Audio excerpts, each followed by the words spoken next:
Salut tout le monde, je vous retrouve ce soir pour faire le débrief de la 5e étape du Tour de France, le chrono de Caen. Alors, 33 km étaient à effectuer sur un parcours mal plat, mais sans difficulté, et c'était donc un chrono totalement à l'avantage des spécialistes. D'autant que le terrain n'était pas très technique, il y avait 2 bonnes lignes droites et assez peu de virages sur 33 km. Dans ces conditions, et avec l'absence de Filippo Ganna, Remco Evenepoel était le favori ultime de cette journée.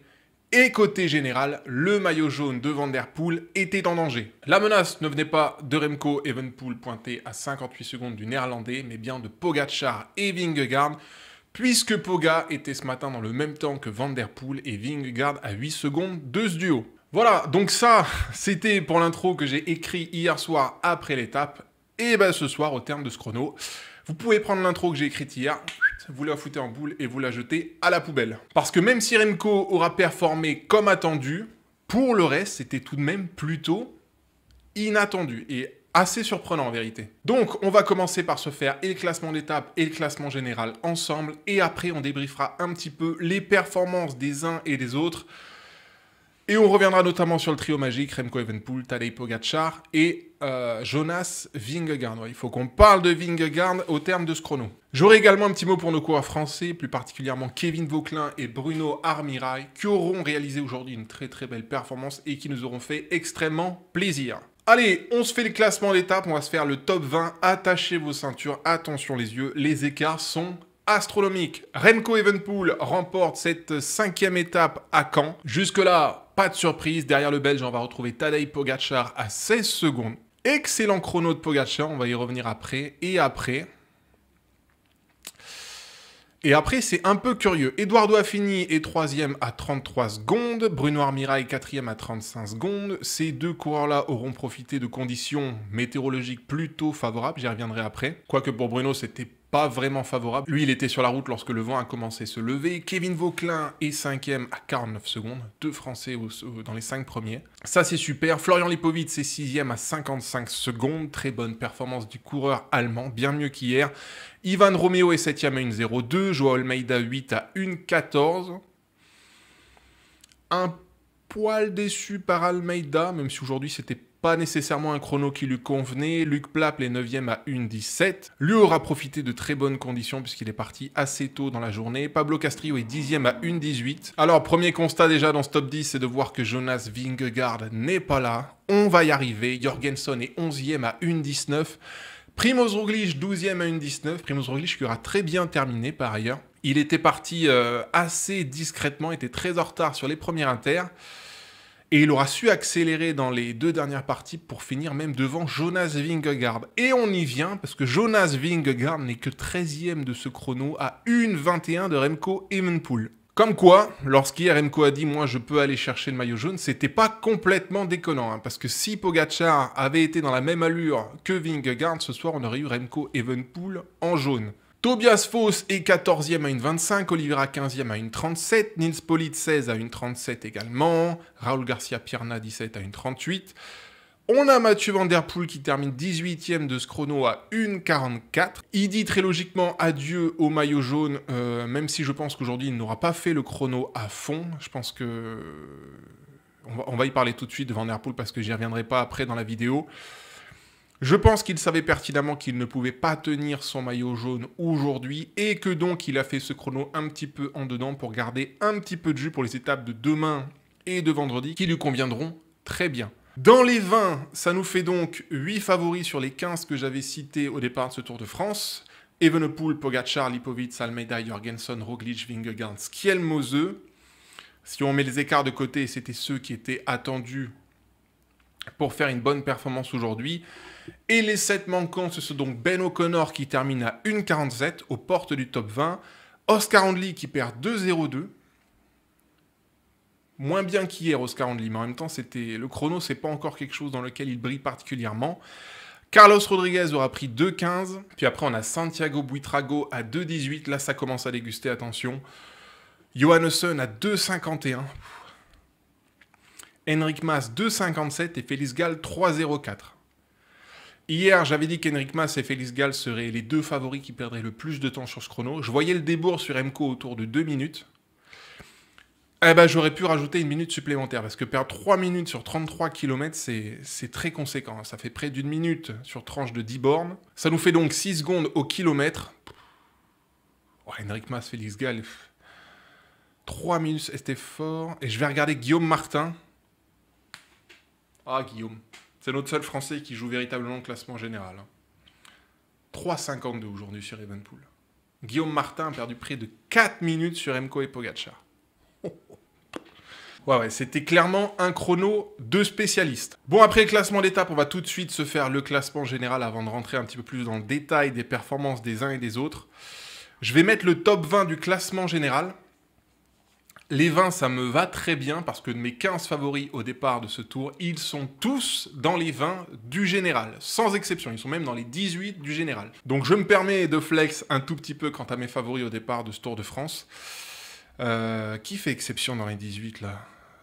Van der Poel, Vauquelin et Paris-Peintre. Ok. Donc, si on se fait le classement général, Tadej Pogacar enfile enfin le maillot jaune sur ce Tour de France. Remco Evenepoel est donc remonté au deuxième rang à 42 secondes de Pogacar. Kevin Vauquelin, un Français sur le podium au soir de la 5e étape, est troisième à 59 secondes. Jonas Vingegaard a 1,13 de retard sur Pogacar, maintenant plus de 30 secondes de retard sur Evenepoel également. On va en reparler de Vingegaard. Matteo Jorgensen est 5e à 1,22. Oh, les écarts. Van der Poel recule au 6e rang à 1,28. Almeida est 7. Roglic 8. Lipovic 9. Oh, les deux Red Bull qui sont à 1 seconde après 5 étapes. On ne sait toujours pas qui est le leader. Ça, c'est un peu marrant. Mathias Kelmose est 10e. Puis après, on a Oscar Andli, Aurélien Paré-Peintre, Enric Mas. Enric Mas qui aura tout perdu en 2 jours. Il avait fait un début de tour fantastique, 2 premières journées en tout cas excellentes. Et là, entre l'étape d'hier et le chrono d'aujourd'hui, l'Espagnol aura bien reculé. Buitrago est 14, Johannessen 15, Rodriguez 16, O'Connor 17. O'Connor mieux aujourd'hui d'ailleurs. J'en profite parce que je ne reparlerai pas de Ben O'Connor plus loin dans la vidéo. Hier, c'était complètement cata. C'était le favori qui avait perdu le plus de temps, près de 2 minutes sur la ligne. Blessé depuis sa mauvaise chute sur la première étape. Et bien aujourd'hui, Ben O'Connor aura fait un chrono très rassurant et il est ce soir encore en jeu pour le top 10, clairement. Puisqu'après lui, on retrouve Félix Gall à 18e place, puis Steph Kras et Jack Haig pour boucler le top 20. Vous voyez que les écarts du classement général, c'est déjà quelque chose au soir de la 5e étape. Le 20e est déjà à près de 5 minutes. Et Vingegaard vis-à-vis de Pogacar est déjà au-delà de la minute. Ça va être très intéressant pour la suite du Tour de France. On va y venir. Ok, si on débriefe un petit peu plus en détail la performance du trio magique au départ de ce Tour de France. Remco, Tadej, Jonas. On commence par Remco Evenepoel. Alors, sa victoire aujourd'hui était totalement attendue. Avec les conditions de course particulières qu'on a eues. Je vais y venir. En début d'étape, pour les premiers qui sont partis, le vent ne soufflait pas très fort. Donc, on a eu des performances assez linéaires pour la valeur étalon que je vais donner, à savoir Edoardo Affini, qui est parti dans les premiers. En revanche, pour tous les favoris qui sont partis sur la fin, le vent s'est levé, on a gagné en intensité, ce qui a fait que sur les 2 premiers secteurs, sur la première portion, il y avait un très fort vent défavorable, et donc sur le retour sur Caen, un vent qui poussait très fort dans le dos. C'est pour ça qu'on a eu des premiers intermédiaires sur lesquels les favoris étaient en retard par rapport à Edoardo Affini. Et sur la deuxième partie, on aura vu les favoris gagner et gratter du temps sur Edoardo Affini. C'est ce vent qui s'est levé. Ça n'aura pas particulièrement conditionné l'étape en tant que telle, puisque pour la victoire d'étape, clairement, Remco, que le vent souffle fort ou non, il était au-dessus du lot. Donc en ça, l'étape n'a pas été bousculée. Et surtout pour le général, les prétendants du général sont partis tous à peu près en même temps, sur 3 quarts d'heure. Et donc là, en ça, ils ont eu les mêmes conséquences. Et ça n'aura pas joué sur la suite du Tour de France. Donc c'est à noter si on regarde effectivement les intermédiaires. Mais heureusement, le vent n'aura eu que très peu d'impact sur le général. Puisqu'encore une fois, tout le monde aura un petit peu couru dans les mêmes conditions à cet échelon-là de la course. Donc Remco, j'y reviens, en retard sur les 2 premiers inters à cause du vent. Mais après, il n'y a pas photo. Vent favorable, Evenepoel a enchaîné. Ce qui a été très impressionnant de la part de Remco, c'est que même avec un vent qui soufflait beaucoup plus fort dans la gueule que Affini, eh bien il aura tenu le temps d'Affini et de Luc Plapp sur les 2 premiers inters. Et puis après, derrière, il a juste enchaîné, mais c'est juste magnifique de voir Remco Evenepoel sur un vélo de chrono. C'est la perfection. À chaque fois que je vois le Belge sur une épreuve chronométrée, je vous dis à chaque fois au débrief que je trouve ça magnifique. Mais vraiment, c'est quelque chose à voir. Hein. Et si on doit aller chercher juste un poil de performance en plus pour Evenepoel, c'est vraiment pas sur la position, c'est vraiment pas sur la puissance qu'il va dégager, parce qu'il a des lombaires extrêmement solides. Par contre, sur les parties techniques, et on va y venir sur le cas de Pogacar, il y a encore pas mal de progrès à faire pour gagner ne serait-ce que quelques secondes en plus sur ses adversaires directs. Mais sur la performance en tant que telle, Evenepoel, en dehors de peut-être Filippo Ganna Prime, Evenepoel n'a aucun équivalent dans le peloton professionnel. Et sur un chrono comme aujourd'hui, c'est juste magnifique à voir en termes de performance et en termes esthétiques. Le CX, le coefficient de pénétration dans l'air, il est magnifique. Franchement, j'ai jamais vu ça. Même avec un Fabian Cancellara dans ses grandes années, il n'y a personne au niveau de Remco Evenepoel. C'est la beauté incarnée dans l'épreuve chronométrée. Donc, le voir vainqueur aujourd'hui, ce n'était absolument une surprise pour personne au départ de ce chrono. Et je vais même aller plus loin. Hier soir, il avait déclaré qu'il pouvait aller chercher le maillot jaune. C'était pas complètement déconnant, en vérité, quand on voit l'écart avec Jonas Vingegaard. Par contre, je pense qu'il a mésestimer la performance de Pogacar, mais peut-être comme nous tous. Et on va y venir. Tadej Pogacar, aujourd'hui, je crois qu'il a réalisé peut-être sa plus grande performance sur un chrono en carrière. Alors, il a déjà gagné des chronos par le passé. La planche des belles filles en 2020, c'est une performance incroyable. Le chrono qu'il avait gagné sur le Tour de France 2021, là encore, c'était fou. Mais aujourd'hui, avec la présence de Remco Evenepoel dans les pelotons et de voir Pogacar aussi près, je pense qu'il y a match avec son chrono de la planche des belles filles 2020 pour définir quel est le plus grand chrono de l'histoire de Pogacar. Parce que aujourd'hui, sur 33 km, il n'aura perdu que 16 secondes sur Remco Evenepoel. Ça fait 0,5 secondes au kilomètre. C'est rien du tout. Et on ajoute à cela que sur le dernier partiel, qui était un petit peu le secteur très technique du parcours, il aura été le meilleur temps. Alors, ça sera à vérifier. Il aura été meilleur que Remco Evenepoel, d'une ou deux petites secondes. Mais Pogacar aura été très conséquent, très performant physiquement sur les 3 premiers partiels. Et puis dans le dernier, les virages qu'il aura pris, c'était vraiment sur un fil. Sur la corde raide, ça ne s'est pas joué à grand-chose d'ailleurs pour qu'il s'envoie dans les barrières à un moment donné. Mais on sent la maîtrise du vélo, quoi. Donc ça a été très impressionnant. D'ailleurs, je pense qu'on peut même soulever une question au soir de ce chrono avec l'écart assez infime qu'il y a entre Pogacar et Evenepoel.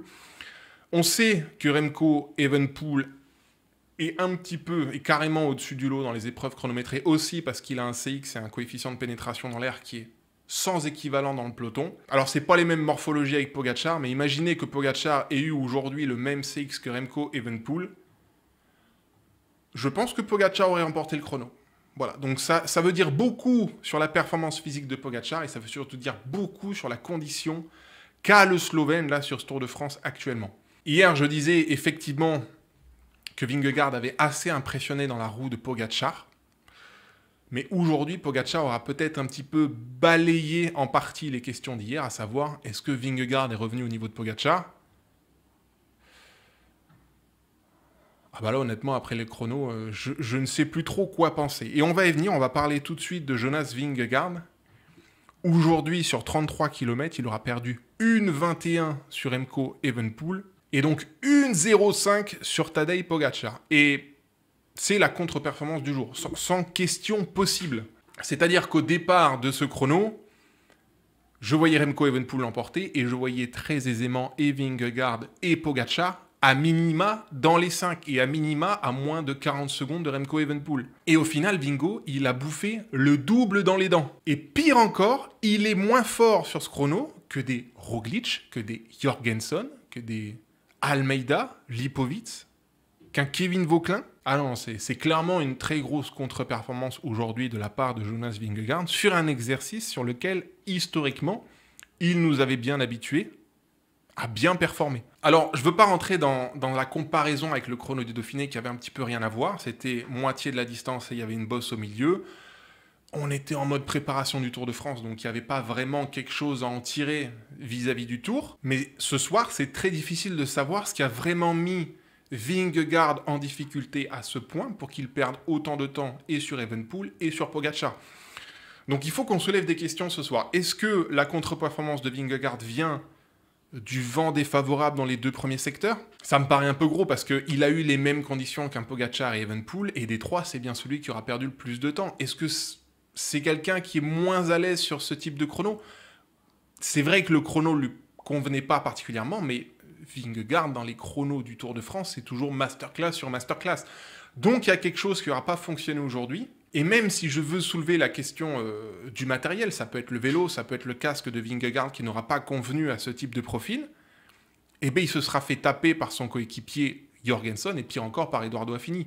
Alors qu'Edoardo Affini soit le meilleur des Visma au soir de ce chrono, c'est pas vraiment une surprise, mais que Jorgenson ait été meilleur sur ce chrono vis-à-vis de Vingegaard, ça soulève véritablement le problème que Vingegaard a été en difficulté individuellement sur ce chrono-là. Alors, est-ce qu'il est malade? Est-ce que dans l'échauffement, il y a quelque chose qui n'a pas fonctionné? Est-ce qu'il est parti trop rapidement, peut-être aussi? On peut se poser la question, parce que sur le départ, Vingegaard est quand même parti à fond, a pris les virages à la corde, on sentait vraiment qu'il y avait une motivation très forte. Est-ce qu'il s'est un peu étouffé dans les 3-4 premiers kilomètres?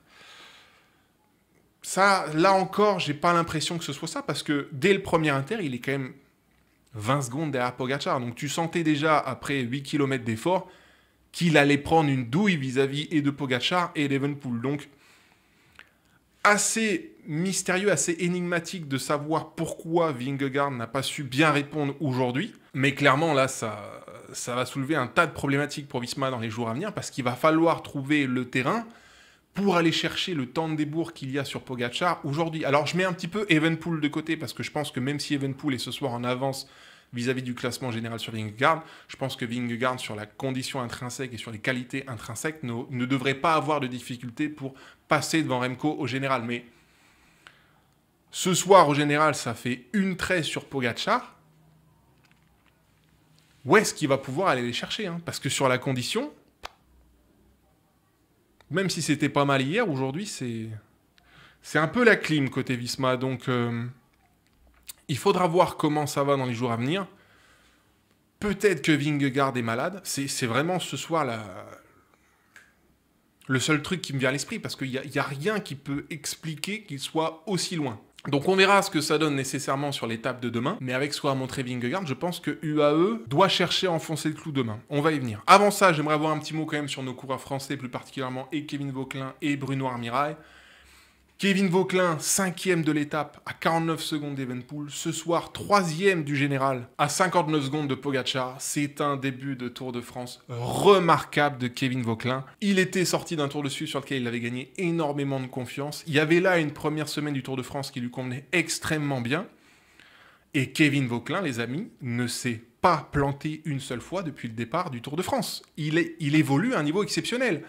Dans le bon coup de la bordure de la première étape, dans le jeu sur la deuxième et la quatrième étape hier, même s'il aura pas mal souffert hier, il aurait esquivé les chutes dangereuses sur l'étape de lundi, et aujourd'hui il réalise un chrono au niveau auquel il était attendu, et même davantage. Personnellement, je le voyais bien finir dans les 10 aujourd'hui.